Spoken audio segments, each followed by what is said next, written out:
Skarloey the Brave. Skarloey loves to puff through the hills on the island of Sodor.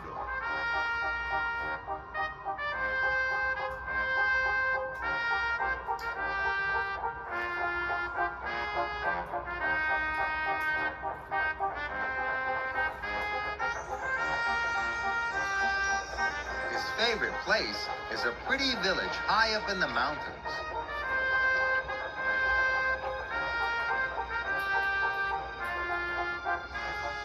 But in the winter, the mountain village gets very cold. So it's important that the engines deliver coal to the village. The houses must be cozy and warm.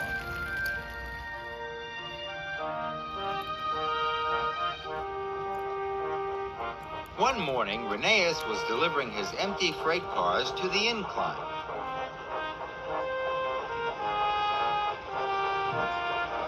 The winch brings empty cars up the incline and lowers full cars down to be delivered to the villages across the island. Rheneas was frightened of the incline. It was very high. So Rheneas shunted his cars into place, and then he backed away quickly.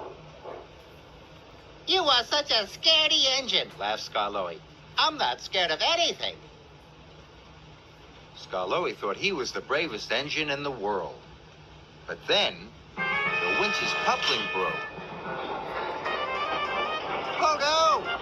Skarloey steamed away as fast as he could.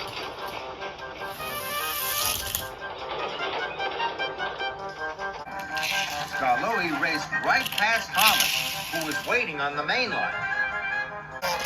Skarloey switched tracks, and the cars rolled right past him. But they were heading straight for Rusty. Rusty hooted loudly to the signalman, who changed the points.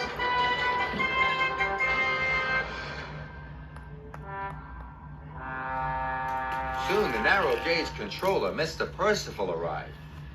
"Well done, Rusty," Mr. Percival said. "You are a really brave engine." "Thank you, sir," said Rusty proudly. But Skarloey wasn't happy. "I want to be the bravest," huffed Skarloey. "I want to show everyone that I'm the bravest engine of all."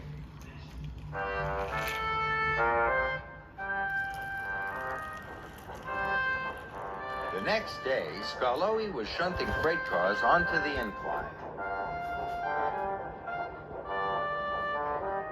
"How can I prove I'm the bravest?" he puffed to himself. Suddenly, Skarloey had an idea. "If I went up the hill on the winch," he puffed, "then everyone will see how brave I am." The winch hooked onto Skarloey's freight car coupling. Skarloey was still coupled up, but he didn't tell the workmen. Slowly, Skarloey was pulled up the hill. When Rheneas and Duncan arrived at the bottom of the incline, they gasped. "Look where Skarloey is," puffed Rheneas. "That is the bravest thing to do," chuffed Duncan. Duncan cheered and Rheneas blew his whistle. Skarloey felt prouder than ever. "Look at me! Look at me!" he puffed. At last, Skarloey reached the top of the incline.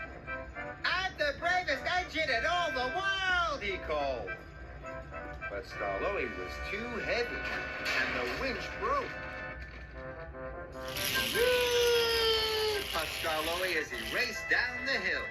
But when he got to the bottom, he couldn't stop.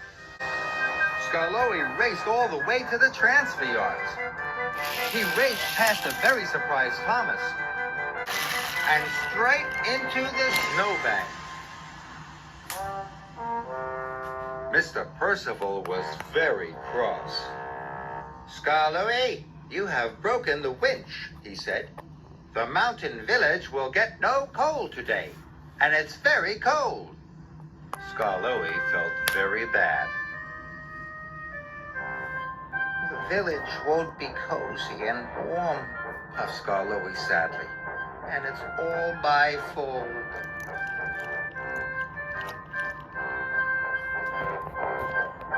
Suddenly, Skarloey had an idea.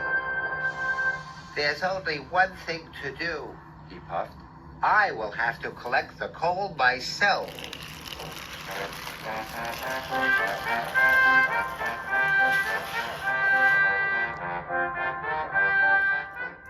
Skarloey arrived at the top of the incline and found Rheneas and Duncan had brought the supplies to repair the winch.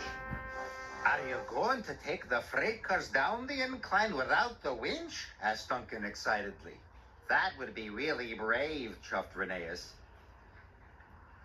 Skarloey wanted to show Rheneas and Duncan how brave he was, but then he thought of the mountain village. No, said Skarloey firmly. I'm going to take the coal to the village.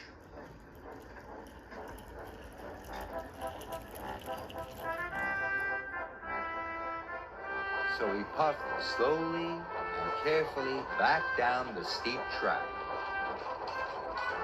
No one was there to see him working hard. No one cheered or blew their whistles. But it didn't matter. What mattered was getting the coal to the village.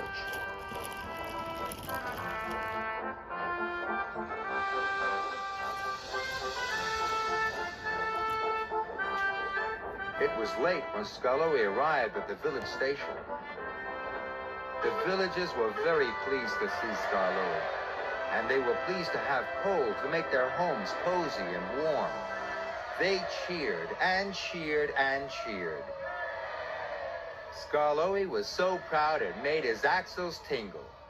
This is much better than showing everyone how brave I am, he puffed. And it certainly was.